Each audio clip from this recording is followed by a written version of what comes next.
Hi there. Welcome back for another week. We should get some folks come into the room here shortly. Going to have a full list of announcements.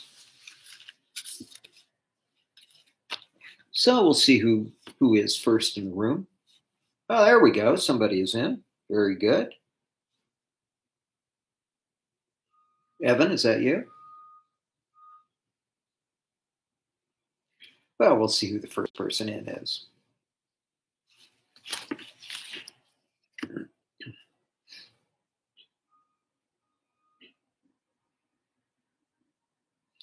Looking outside, and a couple of hours ago it was pretty clear. Now it's clouding up. Two people in the room. All right. Hello, Jackie. Good to have you here. Three people. All right.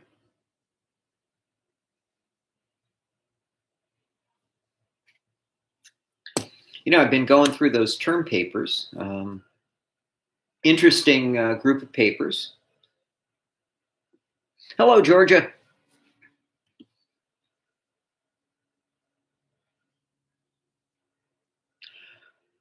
Well, my watch and the computer both say that it's 9:10. So therefore, it's 9:10. And I'll start. All right, the first thing is that the Associated Students event calendar has been posted in announcements. And this is a really big week. GCC Pride Week continues. Asian Pacific American Heritage Month continues. And there is going to be a series of career development Zoom presentations this week. I'm going to talk about one of them later. Also, in terms of events, this is more, I think, events coming up, is that Associated Student elections are going to be happening pretty soon. And the candidates are beginning to campaign. Now, campaigning for student office this semester is a little different, right? One of my former students has contacted me, and she said, could I, make my election pitch to your students?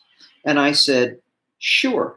If you want to make a little campaign video, put it on YouTube or somewhere, or if it's a document, I'll link to it and I'll put it in the announcements for my classes. So if I'm going to do that for one candidate, hi Evan, how you doing?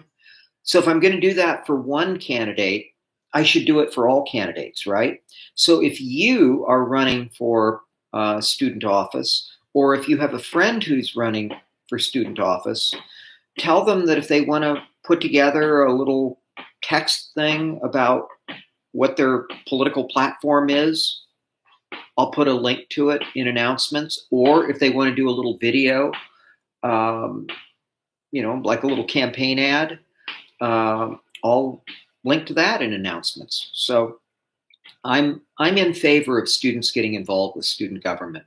I think leadership activities are an important part of your development. All right, up next, I am going to be going to a faculty meeting 12:30 to 1:30 today. Maybe it'll go a little longer. And it's going to be quite a meeting.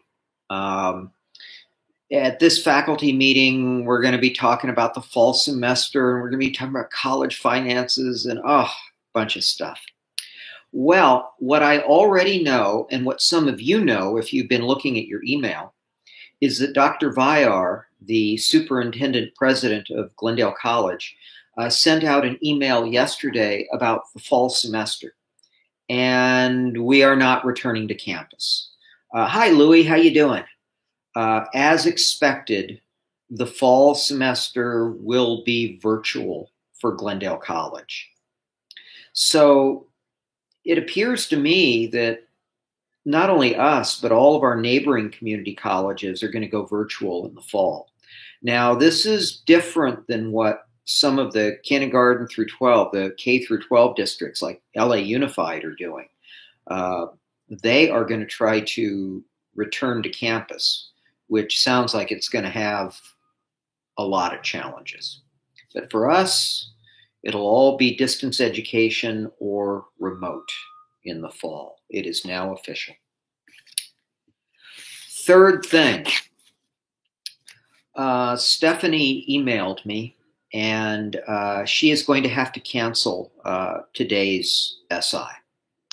What we'll do is we'll have her, do maybe a double SI next week. But this is one of those one door closes and another one opens situation.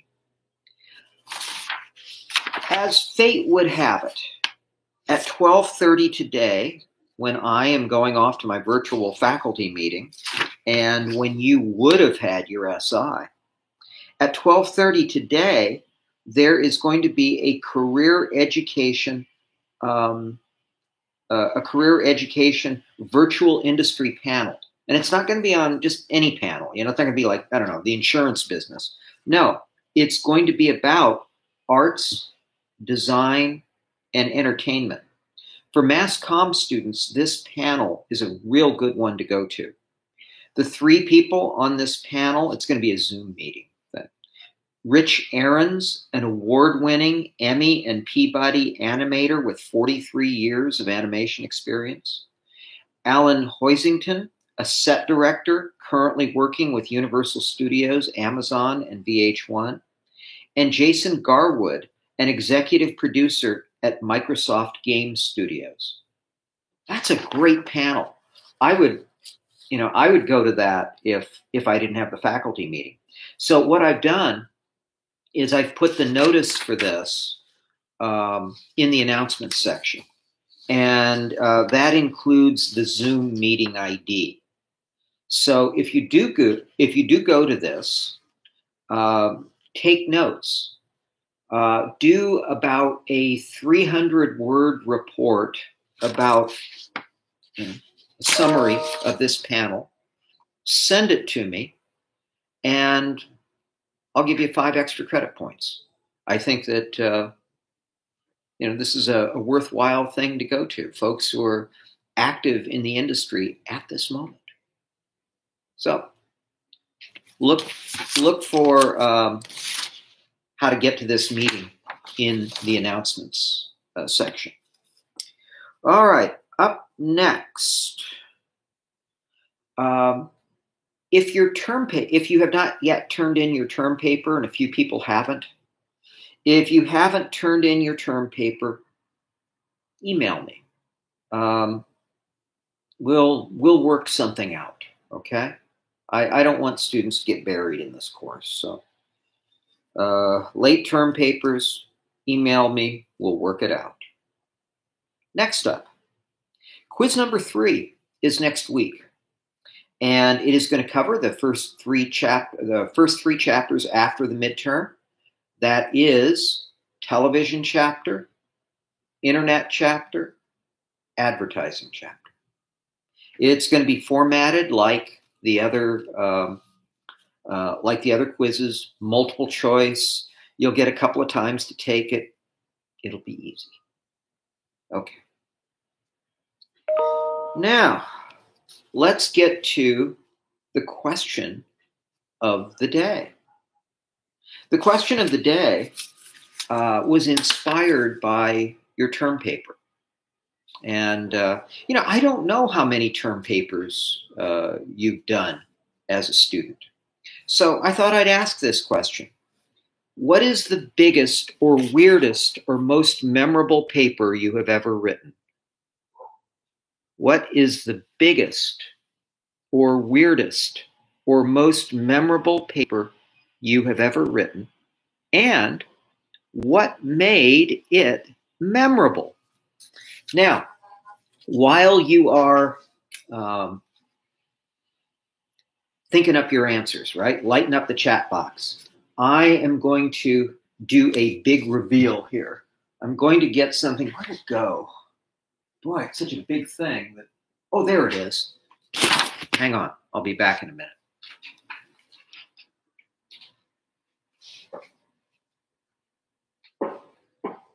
There we go. This is the biggest paper I've ever done. Anyone venture a guess as to what this is? I'll show you the title page.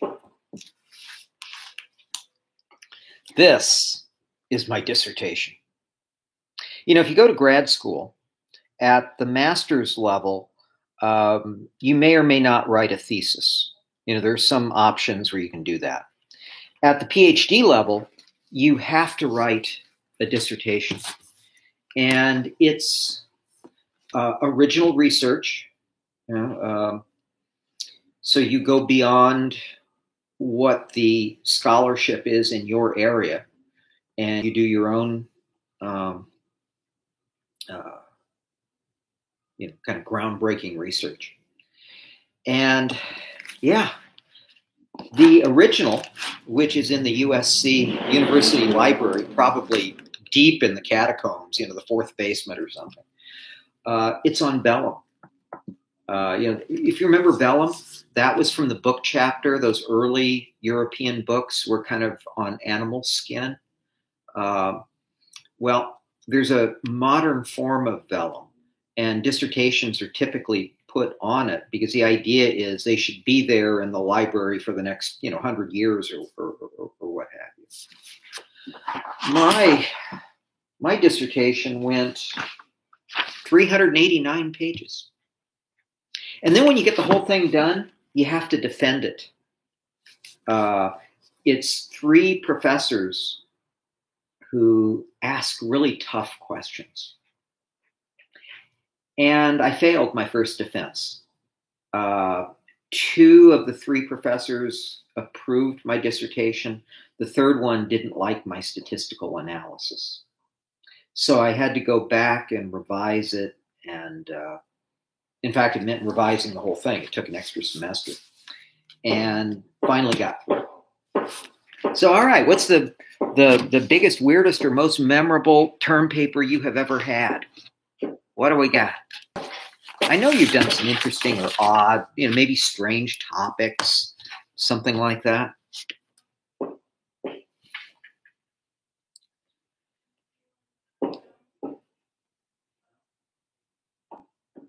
You know, in my 2 classes yesterday, in the first class, the comments were a little slow, and then they began to pick up. And in the second class, boy, this topic really took off. Evan, you know, thanks for letting me know you're out there. Yeah, you've blocked out your term papers, huh, Evan? Were they really that painful? You know, like a traumatic memory, right?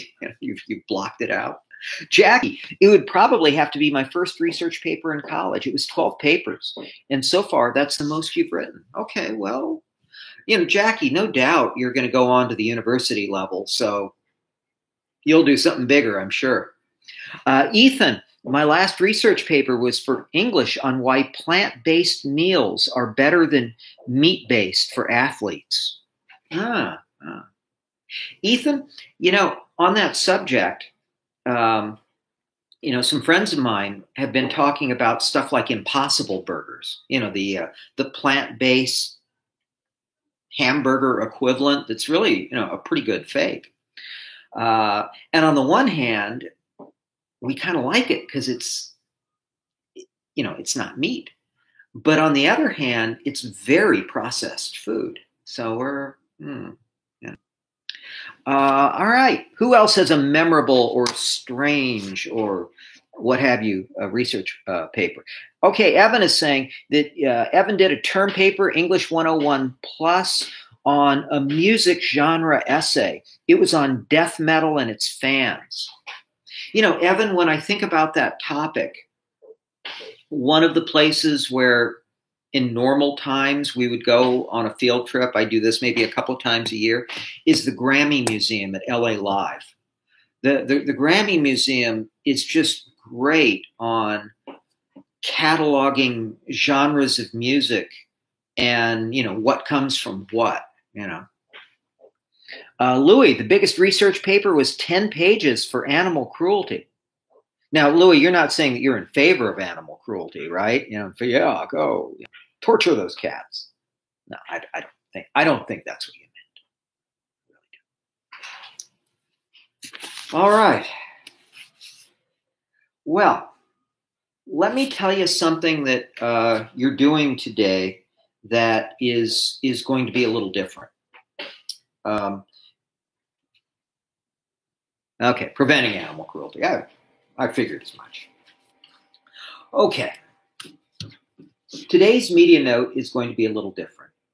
It is called The Psychology of Selling Cars.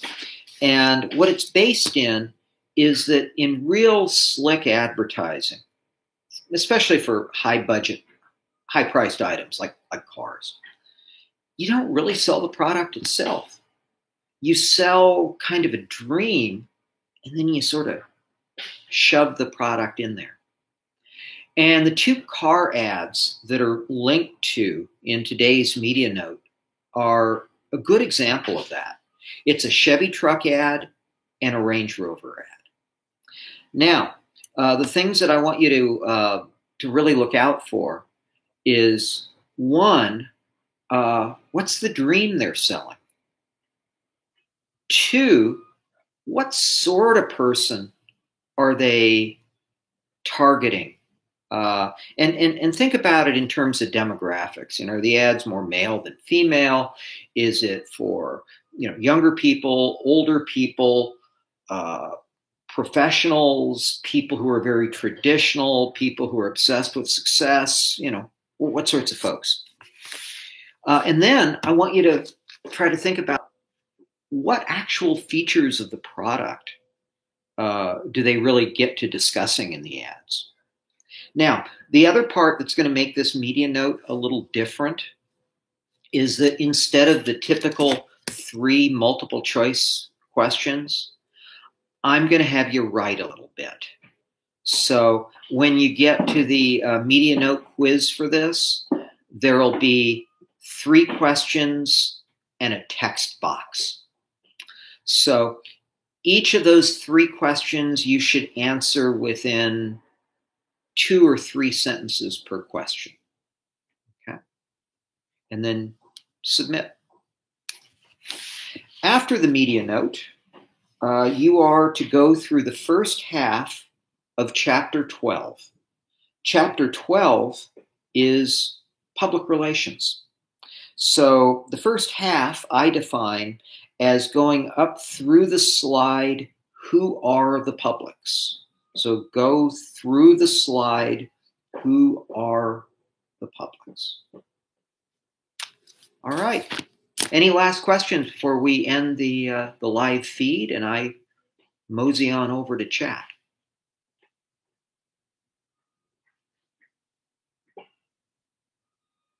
All right, guys. I will see you in a few seconds over on Canvas Chat.